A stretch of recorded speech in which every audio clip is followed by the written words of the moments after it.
Hi there, this is Manish Vijay from PM Raw. It's very interesting that every time I do some kind of a project management training or basically leadership training, I also touch upon a topic called cultural awareness, cultural diversity, and accepting other people's culture, or keeping in mind while talking to other people the cultures and cultural affiliations of others.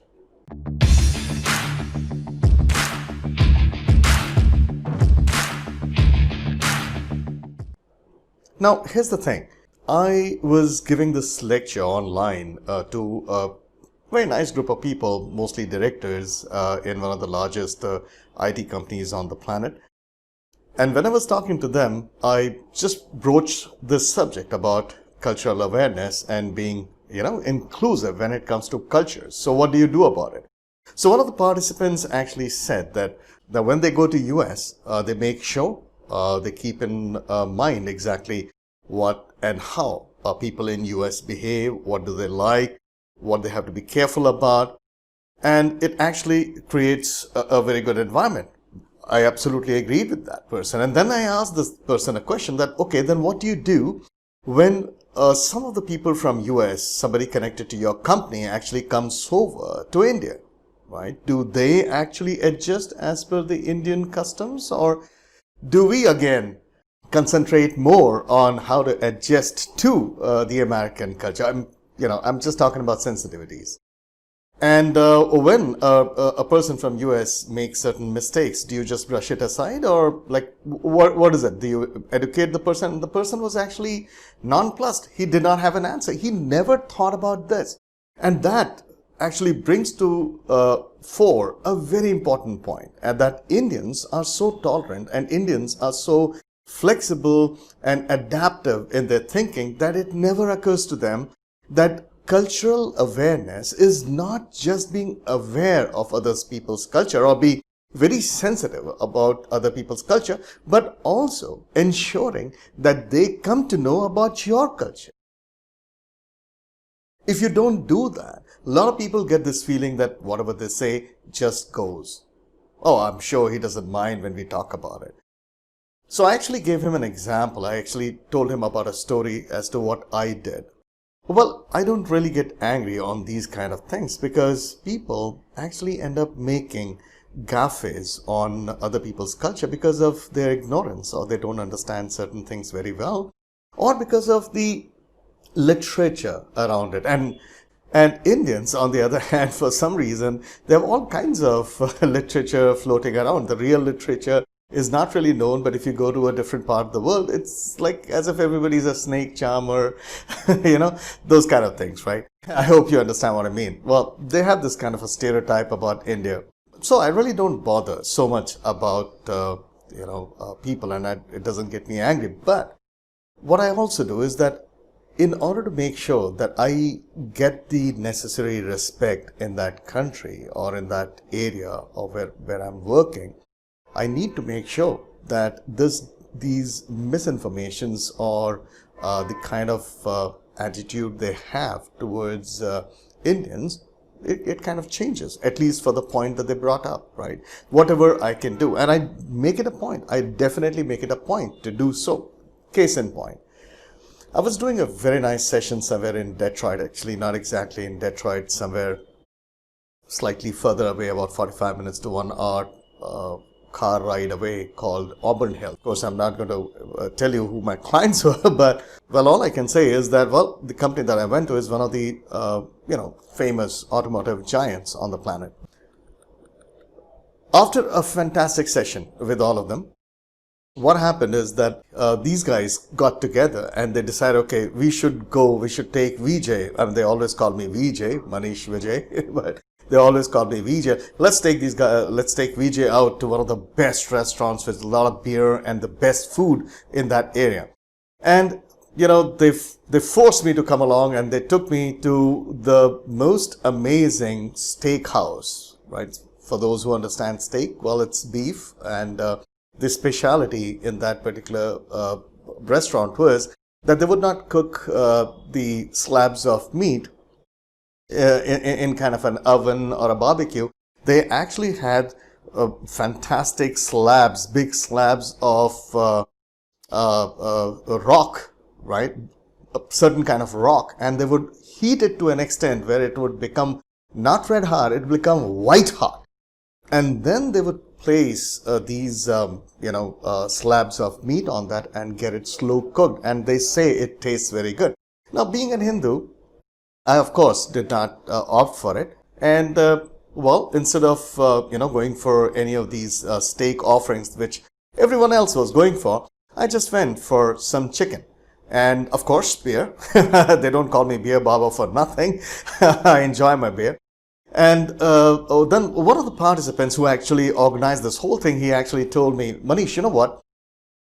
Why is it that you're not having steak, beef? Because that's what we got you here for. This is fantastic place, right? And they are famous for beef. And what you're ordering, you're actually getting yourself a chicken. That doesn't make sense. Then another participant said, oh, I got it. He is a Hindu. He's a Hindu. Hindu people, oh man, they worship cows. They don't eat cows. They worship cows.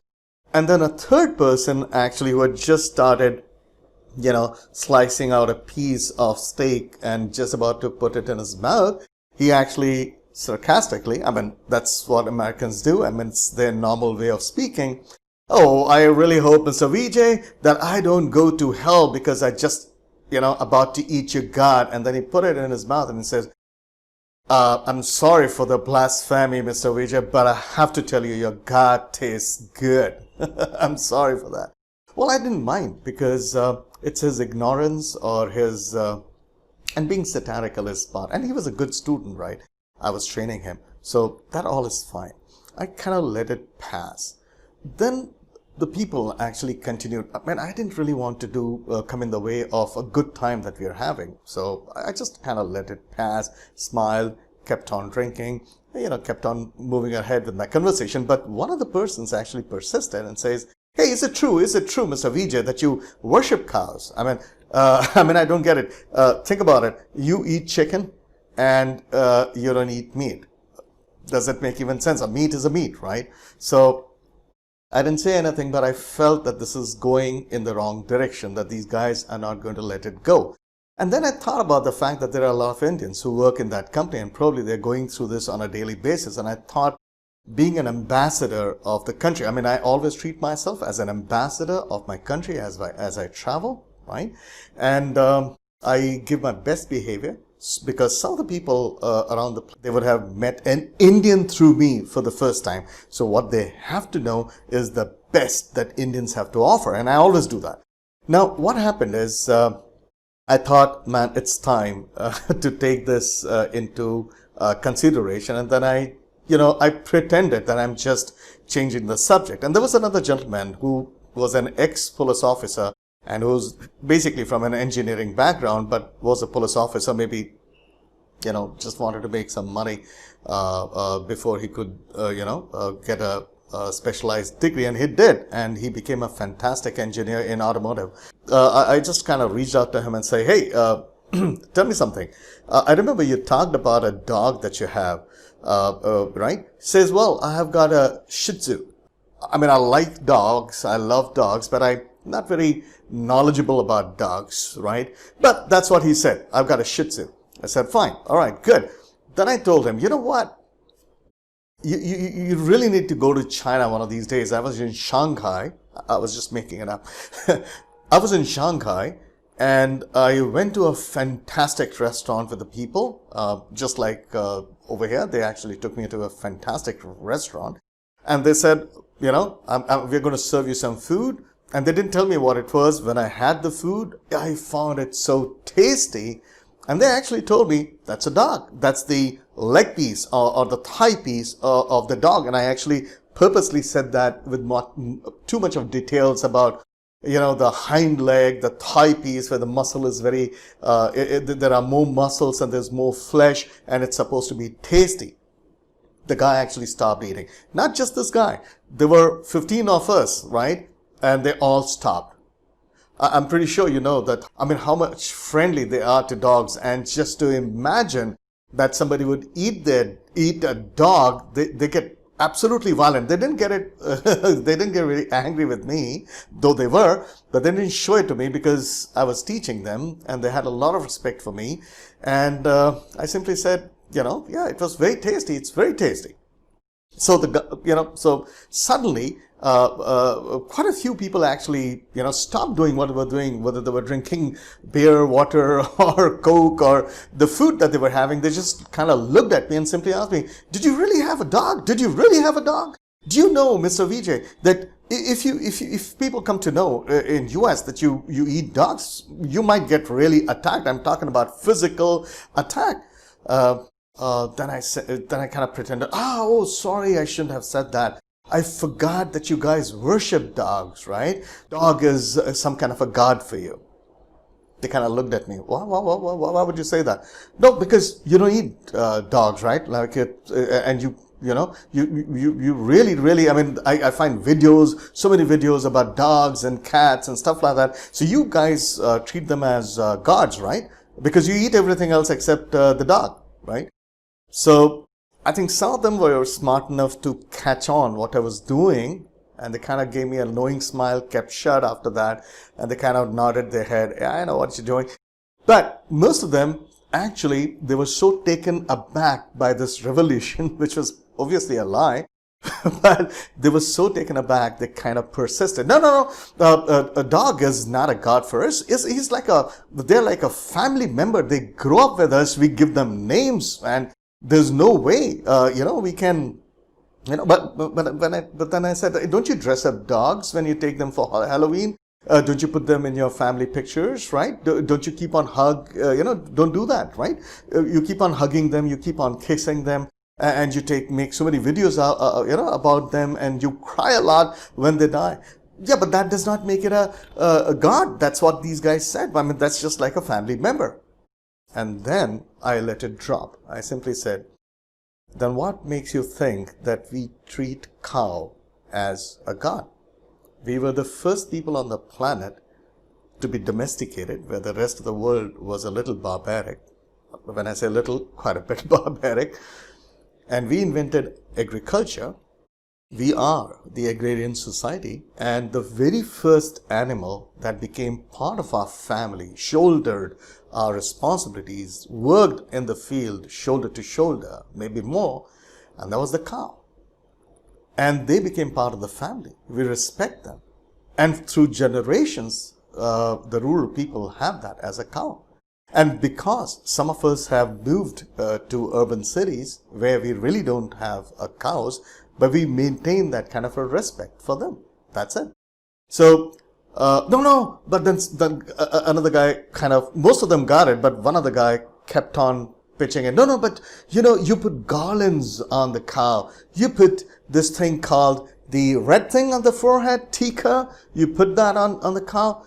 I said, you know what? That doesn't make somebody a god. That's just a matter of respect. You guys shake hands.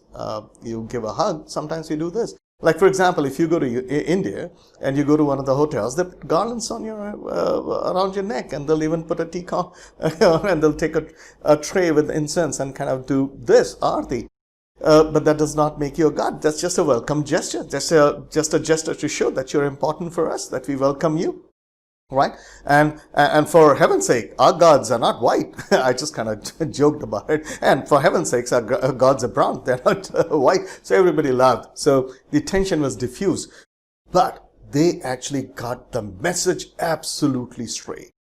And then the very person who was actually cutting a piece of steak and putting it in his mouth and made that sarcastic statement, which actually led to all this discussion, that gentleman actually begged excuse, and he said, I'm sorry, I should have known about you and about Indians in general, that this is how you treat cows. They're just like your family members, and I got you to this restaurant where I'm sorry. And then he went on to say that I would never accompany anybody to a restaurant where they serve dog food. I will not be that tolerant. And I really hats off to you, Mr. Vijay, the way you've handled this. But now I understand. And why was I happy? Because I'm sure after that, at least in their company, they would not do that to Indians.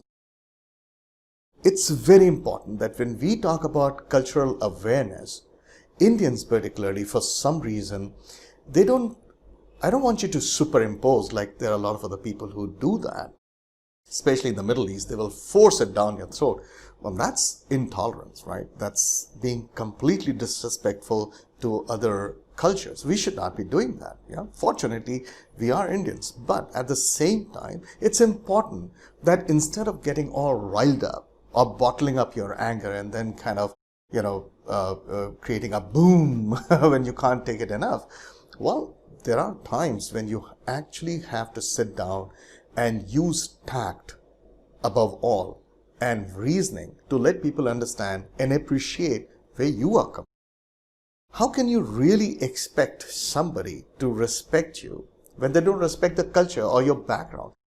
Let me tell you something. Whenever I go to different parts of the world, and I've been fortunate that way, I've been able to travel to 72 countries. Of course, I've still not met up to my father's number of countries that he's visited. It's around 81 or something. I think 80 or 81. I don't remember the last count, but definitely way more than I did.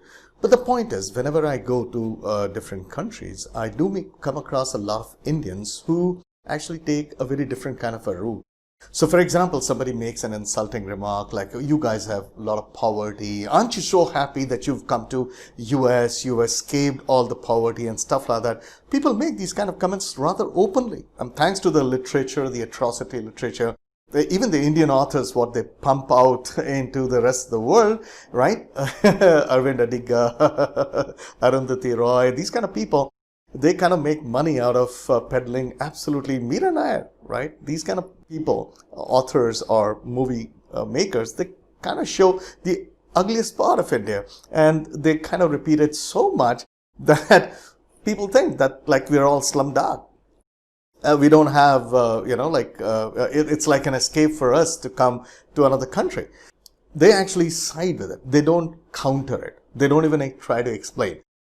Many Indians, they simply say, a lot of poverty. And sometimes they even chime in, hoping that when they actually chime with them, they agree with them and actually criticize India or the Indian culture, they'll be on somebody's side. People will actually stop bothering them. But that's not going to happen. Just imagine, how can anybody respect you if they do not respect where you're coming from? It's very important. I'm not saying that you end up fighting with people, but you need to understand that cultural awareness goes both ways. It's your duty also to let people be aware about your culture, about your thinking, where you're coming from. And that actually plays a level playing field. You will not feel suppressed most of the time, right? So this is just a thing that I wanted to talk for a very long time. And for some reason, today's the day I just decided to talk about it. The trigger was the gentleman from that, online training, the director who was talking to me about this. And he was completely nonplussed about my question. And I'm pretty sure a lot of you did not have an answer. So the takeaway is, when you talk about cultural awareness, it goes both ways. All right? This is Manish Vijay from PM Raw, and I run an organization called PM Pulse. It's all about project management and all soft skills and interpersonal skills connected to project management. See you later, and thank you for watching.